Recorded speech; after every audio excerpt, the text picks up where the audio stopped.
রাতটা ছিল অদ্ভুত। রাতে যেন পুরো গ্রামটা দেখাচ্ছে জনমানবহীন।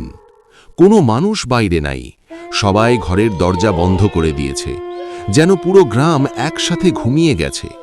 কারণ রাতে ভূতের উপদ্রব।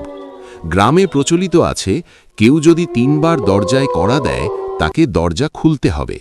সেই রাতে একটা ছেলে ঘরের মধ্যে একা বসে পড়ছিল।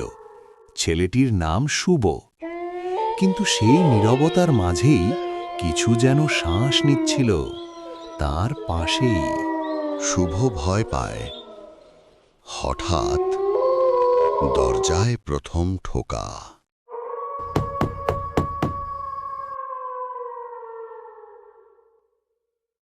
শুভ কাঁপতে কাঁপতে দরজা খুলল আর দেখল বাইরে কেউ নেই। শুভ দরজা বন্ধ করে দেয়। শুভ ঘুরে দাঁড়াতেই তৃতীয় ঠোকা।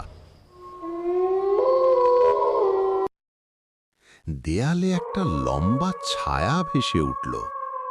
সেটা মানুষের ছায়া না, অন্য কিছুর ছায়া। অশরীরী শুভর কাছে এসে তার কানে বলে, 3 বার দরজায় টোকা দিতেই দরজা খুলতে হয়, তুই আগেই খুললি কেন দরজা? শুভ দৌড় দিল, কিন্তু ভূত দৌড়ালো না। সে ভেসে চলল, আরও দ্রুত, আরও কাছে।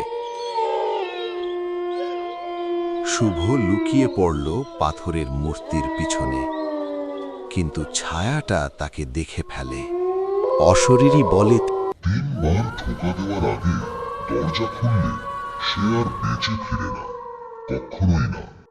পরদিন সকালে গ্রামবাসীরা দেখে দুটো শুভ। কে আসল আর কে নকল কিছুই বোঝা যাচ্ছে না।